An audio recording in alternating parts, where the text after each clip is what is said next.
Hi, welcome back to the Live More with Ray show. We are so excited to have you with us tonight. First of all, I just want to say thank you for all of you that have been watching our show over the years. We have just been overwhelmed by those of you that have reached out to us and talked about the various topics we spoke about. We at the Live More with Ray show believe that you are to live more and fear less. Over the years, I have met some exciting people, but tonight I have met a phenomenal woman who's not only just an entrepreneur, not only an attorney, but she in her own right has allowed her voice to be heard in a national awareness concept of student loans. Now, I don't know, maybe you're sitting on the couch wondering what can you do, what should you do, and where should you start. But my guest tonight, Michelle Labayen, is going to help us understand the student loan process. Now listen, get your notebook out. She has notes for us. We have direction. You will no more be slave to what's going on in your life. It's called modern day slavery. We're going to talk about it. This is not the first conversation we're going to have. We're going to have several conversations. You don't have to fret because you can get out. So why don't you help me welcome Michelle to the show. Hey, Michelle. Hey, Ray, how are you? What a wonderful introduction. Thank you so much. You're more than welcome. We met happenstancely, supposedly. Yes. And from that meeting, you made such an impression on me. And I really appreciate you taking the time just to give me the eye contact, the hug, and the you'll be all right signal, Yes. right? Yes. So we're here tonight to have a conversation about what's going on. What do you think? You're the guru. And I would like to know, what are we going to do about the new Wild Wild West? Right. and it's exactly that, the Wild Wild West. And we can call it the Wild Wild West after the one cycle that already hit us. And I mentioned the first cycle, which is the foreclosure cycle that happened, because the student loans walk in the exact same steps as the foreclosure that happened that shut the whole world down back in 2008, and we're still recovering from it. Okay. So the idea of what happened with foreclosures is what is exactly happening to student loans, but multiply it times maybe another billion, because there's over trillions of debt in student loan debt. That means there's more debt in student loans than mortgages and credit cards combined. Wow. That's how much student loan debt that's out there. So what brought down the country back with the foreclosure crisis was this electronic transferring of debt. Okay. So if you're a homeowner and you had a note and you had a mortgage, you at one point believed person A had your mortgage. Yes. But then throughout that time, within years or within months, your mortgage would be assigned, reassigned, Right. transferred, and you never knew who had your mortgage. You couldn't understand the interest rates, if your payments were being properly applied. Right. The same thing is happening to student loans right now.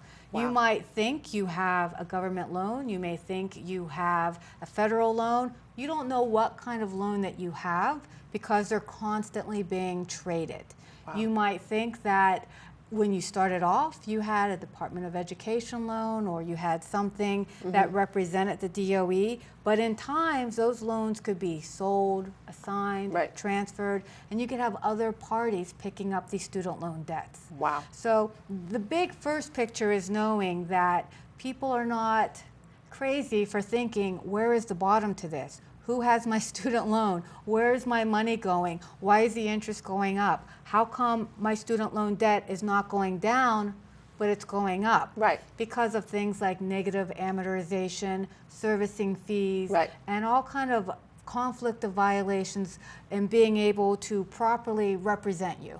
Meaning, if you're a servicer of a student loan debt, you have an ethical obligation to take the payment and properly apply it. Right. That's not happening. Wait, you just said a mouthful, and let's just back up a little bit, because I know that there's someone listening Yeah. that needs to hear this. Someone's mother, someone's grandmother, someone, a student. We are in crisis from the perspective of, we have a couple of generations of individuals that are in debt with student loans, and we don't know how to get out. we are imprisoned, we are enslaved, something is going on.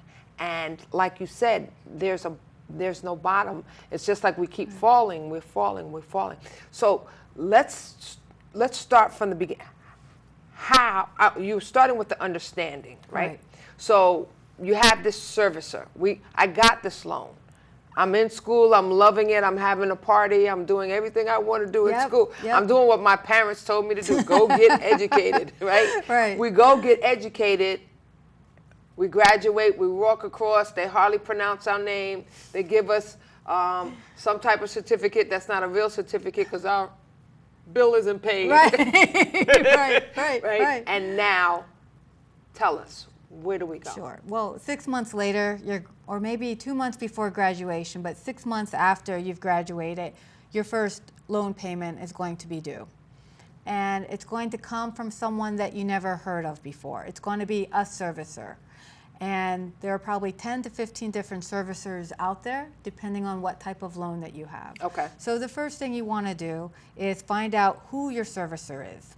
And you can go through different channels through either the Department of Education, or you can also go through your servicer through Navient and write out something similar to a qualified written request, which is a QWR. A QWR is a qualified written request. Correct. Okay. And like what happened with mortgages, it is your right to know who owns your student loan, who's servicing your student loan, what your interest rate is, and how your payments are being applied. Okay. So, 6 months out of school, don't have a job, I got to pay a bill. Right. And it's tempting to say, I want to go into forbearance. I'm not working yet, so what other non-payment plans can I make? Okay. And I would stress that shouldn't be your first move going forwards, because if you're going into forbearance of your student loan, the interest is growing at a faster rate.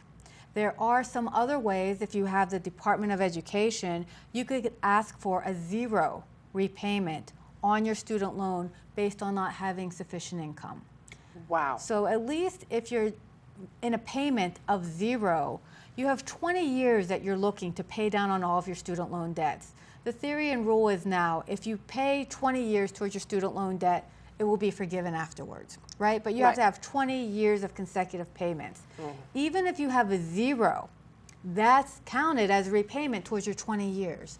So why take 2 or 3 years in forbearance when you could have 2 or 3 years in a zero repayment plan? Okay. So I know this topic is huge, and believe me, it's almost like never-ending conversation, because there's so many different ways or different things or different situations with people. Basically, you're saying that if you start with that 6 months of being out of school, you should consider, well, first of all, you have to do your QW. A QWR, qualified written request. A QWR. And once you get your QWR, you know who's handling it, who's servicing it, what your interest is, all of the nuts and bolts to your loan. Correct. Okay. From there, you have to begin to pay, or you can ask the Department of Department of Education. Okay. So if you're working, start in your payments. And it's tough and it's tricky because you're just starting to work, and that could be a bite of $200 to $500 a month. Exactly. Of your income going forward. So it's a lot to take on. But the repercussions of not tackling it as soon as you can is then later having a student loan debt that's 3 or 4 times the amount it was when you first graduated. So you're not doing yourself any favors by deferring the repayment that you can do.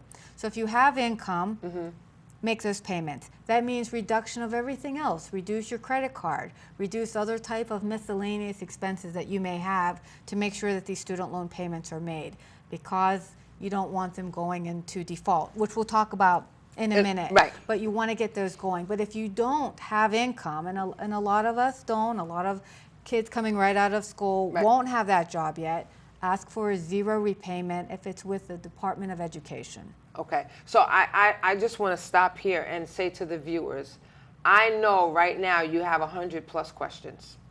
And when I tell you attorney, Michelle Labayen, has the formula to help you.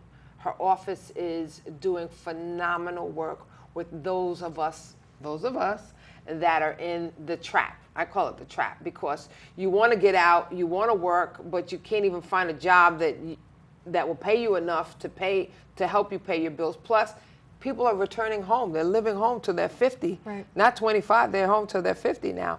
And I'm not making light of it. I really am not. This is a serious situation. So we've gotten some steps. So I want you to please, at the end of the show, get the number. I can hear her phone. I can hear your phones ringing now. I hope your receptionist don't say, get off that show because they're going to put you out. But listen, you're doing such a great work. What made you come to the realization that this is life work for you?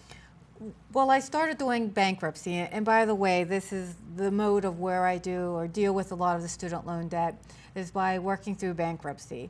And through going through the bankruptcy, there's rules and codes and laws that already allow you to discharge certain debt going forwards. Got it. But what I really saw is when I looked at these student loans, they were written up like security contract agreements. They were very light in regards to any rights that the student loan provider had. And you could see that some of these student loans were even predatory. So the idea that you want to go to school, you want to have an education, it shouldn't be the rights of others to take your future income.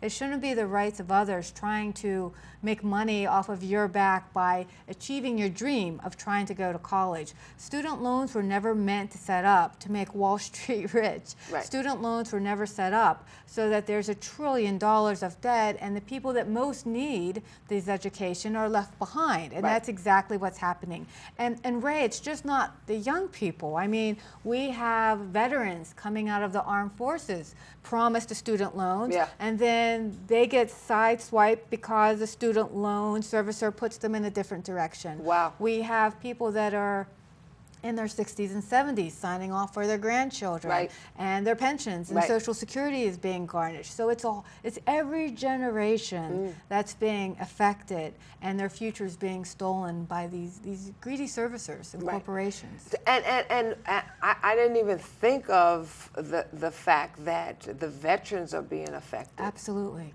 And their families, after they serve the country, they're still being affected by something. And then the seniors, the most vulnerable, I call it, the most vulnerable area of people, demographics, it's so widespread. What are we going to do? What would you say we do? Well, I mean, finally, there's a political conversation that people are having about student loan debt. Finally, there's other people that are saying we cannot continue to have $1 trillion of debt. We can't have our most brightest and our most vulnerable under the same heavy anvil to carry up the hill. For what purpose? Again, to just enrich the other one. So I think the conversation is out there, both by Warren and both by Bernie Sanders, that the student loan debt has to be tackled with. Back through the bankruptcy or back through Congress, but it's not going to continue this path. But until we get there, until we get Congress to actually create something that's going to help the rest of us, then we individually have to pick different paths that will work for us best on an individual basis. Right. So we were discussing earlier about how you have helped several people handle their student loans, handle their bankruptcies or foreclosures. Do you see a common thread of people with those troubles? Like, sometimes you can't look at someone and tell they're homeless, right? Right.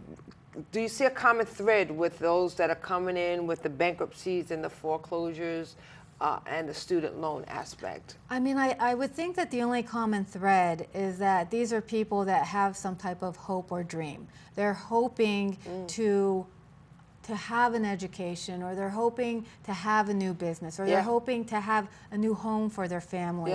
These are people that are inspired to open businesses and to move on. These are people that are encouraged and smart and intelligent and brave to be able to say, I can take on this student loan debt because I want to be a doctor, an architect. I mean, whatever the case may be. So I can't say that anyone who finds the need to have debt discharged or to have a house that is modified. I think the biggest threat, if there is anything, is just the corruption within the corporations and the predatory lending that's just been ambiguous everywhere between mortgages and student loans and credit card debt and automobiles. There's just been this kind of, as you said at the beginning, this wild, wild west as to almost anything goes, and the banks are saying, catch me if you can. Right. Right, and so how do we catch them? What do we do? Our children are raised with the concept of go to school, have good grades, and go to college. And with that being said, and bring home $90,000 worth of debt. You know, what can we do? You know, the corporations, they're going to fight. They have more money. Their pockets are deep. What can we do as a community to help serve our children? I don't know what the right question is at this point, but how can we help? What can we do to help? I think there's a step that we could take on an individual basis and a step that we could take on a communal basis. Okay. On an individual basis, get the documents. Ask them, your servicer, for your documents, because you're going to see documents without your signature, without your social security number, wrong information, wrong schools, wrong number, wrong accounting. So first, just get your documents and look through them. Wow. And then on more of a communal basis, what we can do, we can start in the middle schools, in the high schools, having the counselors explain what's a student loan, how it works, what type of colleges charges certain things, what are grants, what are stipends, what are other things that you can do, the difference between a community school and a private school and a public school. So not everyone is just going to the popular school, but they're going to a school with a better type of student loan basis as to grant money, as to educational basis. So education on a communal basis. Right. So I've been a school counselor for 10 years. So you know a lot of this already. Right, and not so much a lot of this because this conversation doesn't start in the middle school. This conversation is usually very impactful between the junior and senior year. They're speaking about college when they go in the freshman year, but they're really not getting that information. And then there's this high competitiveness that's in the school systems that, you know, who got into the best school. So I say, who's coming home with the largest, loan debt, right? And I say that because a lot of times these colleges are not giving the scholarships like they used to. And if I'm not mistaken, New Jersey has the highest cost for schools in the country. You're correct, yes. If I'm not mistaken. Yes. And I'm like, our kids want to go to these awesome schools, and they're awesome because of the pedigree that they put out. But at the same token, what are the schools doing to help our students? Yes. It's part of, there's culpability both with the loans that have been given out and the amount that the school charges. Right. And they have found that the Department of Education will continually give these loans, and private lenders will continually give these loans. So the colleges ask for more and more money because they know that the students will get them. Right. But getting these loans to go to these schools don't translate to getting the job to pay down the debt. Right. And that's where the irresponsibility comes in both the Department of Education and other servicers and lenders providing all this money, and the schools not being able to provide the basis that the students would need to be able to earn the money to pay it back. Right. And there has to be some type of responsibility put on the schools from the perspective of, I graduated from your school. I know you have this career center that's beautiful. It's, all dolled up, and you may interview the students. But what are they doing after they're out of college? Like, these students, they have majors that they can't find jobs in. Right, or it's oversaturated. Right. Oversaturated. Right. So they can't find it. So we have that individual concept of doing something, getting something done. The communal part. Where are you having these conversations? Where are you willing to do these conversations? Church, synagogue, mosque, small community centers. social centers for the elderly, wherever anyone wants to listen, because again, each one of these communities are being impacted. Right. But there is bits of conversation that's happening where people are feeling the pinch and they're not understanding why they're being garnished or why their tax refund is being taken, right. or why their student loan just continues to accrue upwards. Right. We're just chatting, and we're going to talk some more. But I think that it would service our communities to start opening the doors to someone like yourself to come in and say, hey, you may not have seniors in your congregation, but you have someone that's being affected by student loans or yes. something, because they keep garnishing your check, you won't be able to pay your mortgage. And if they keep Correct. taking your mortgage, then you'll end up in foreclosure. And you end up in foreclosure, you end up in bankruptcy. And it just keeps going down the hill like that. So I really want to thank you for this concept of just wanting to help from a perspective that everyone is like, oh, it'll go away. Oh, somebody will do it. No, we have to get this done. Correct. So I'm not sure where you're going to have these, the next conversation, I call it conversation, or an awareness group. But, are you open to come into different schools to speak to parents? Certainly, to parents, to counselors, to principals, to anyone that's in the authority or the administrative process that can help guide these children a bit better, our students, our future doctors, right. our future psychiatrists, because there's responsibility as a community for all of us to be able to uplift them. Because at 18, are you sure to read through a 20-page document of loans to say that you want to sign on that line so you could go to school? You're not reading the print back and forwards, and you shouldn't have to be an attorney to be able to read that you're signing up to a 12% adjustable rate in your student loan that you're repaying. Wow. Wow. Is there anything else that you can think of just before we get ready to transition to the next concept of what someone else could be doing?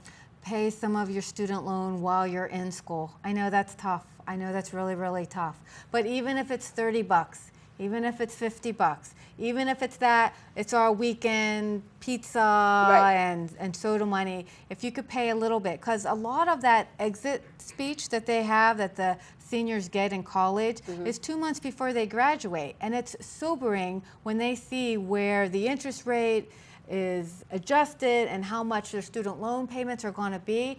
They don't have that message in their freshman year. Their freshman year, they're hearing the conversation, socialize, be fun, appear in class. Right. It's only their senior year, 2 months before they graduate, where they have the sobering facts, where they see a chart and the arrow goes up and it says, if you default, your license could be taken away. Right.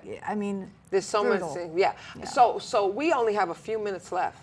Oh, right, it went so fast. It went so fast. You're like, wait a minute.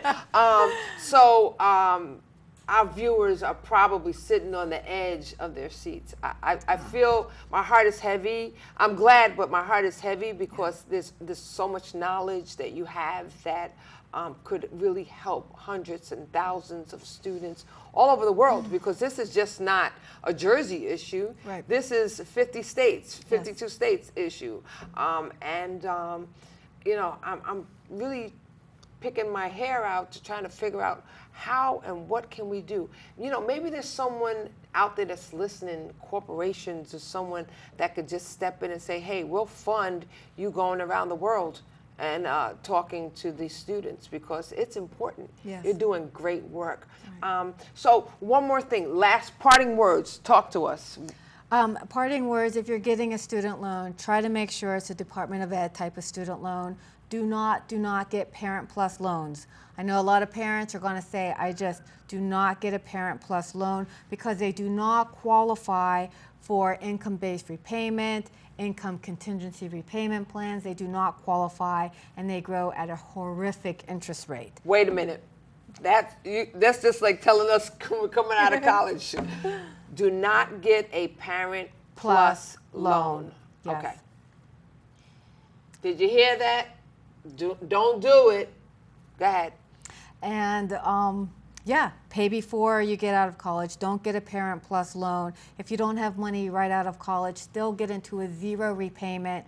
Don't go into default. If you go into default, you're going to have very horrific consequences going forward. And it is possible to discharge your student loan debt through bankruptcy. Don't let anyone tell you different. It's possible to discharge your student loan debt through bankruptcy.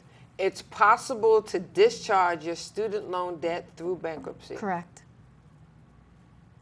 I wish somebody would have told me that a long time ago. Boy. Anyway, you know, you're amazing, and I do thank you. You have a wonderful heart, and I believe that your clarion call is to do exactly what you're doing. Anyone that's working with foreclosures, bankruptcies, and student loan debt, you're looking at people who were dreamers. Yes. That just lost the dim out of their eyes. I know people that have killed themselves and committed suicide and that kind of thing. So I know you must see the good, the bad, and the ugly of a lot of people. Yeah. And I just want to say that, you know, I thank you for your heart, and I appreciate you for your work. And we at the Live More with Ray show, you're always invited. If you get a piece of information that you feel that can help our communities and our students and parents and seniors, please don't you ever hesitate. You pick up the phone and say, I'm coming on the show. I don't care who you have, I'm coming on the show. But we are blessed to have you today. And we just want to say to our viewers that Michelle is located in Newark. We have her information that is going to come on the television show, on the screen. Please give her a call. Now, I'm going to tell you, you're going to have to call several times. This woman is busy. She is, I'm not going to lie to you, because you're not going to call and say, you know, no, she's very busy. She has a lot of clients, and we're trying to duplicate her. We really are. But please call. She is a phenomenal breath of fresh air. She's resourceful. And guess what? She gets paid to do the work, okay? She gets paid to do this. So this isn't free. She's willing to help you, but please be on guard. Don't just let your children just sign anything. And I know when they get 18 years old, they think they're grown. But the next time they say they think they're grown, tell them, here's your student loan, pay for it. We at Live More with Ray love you. We thank you. Thank you again. Be blessed, and we'll see you soon. Thank you.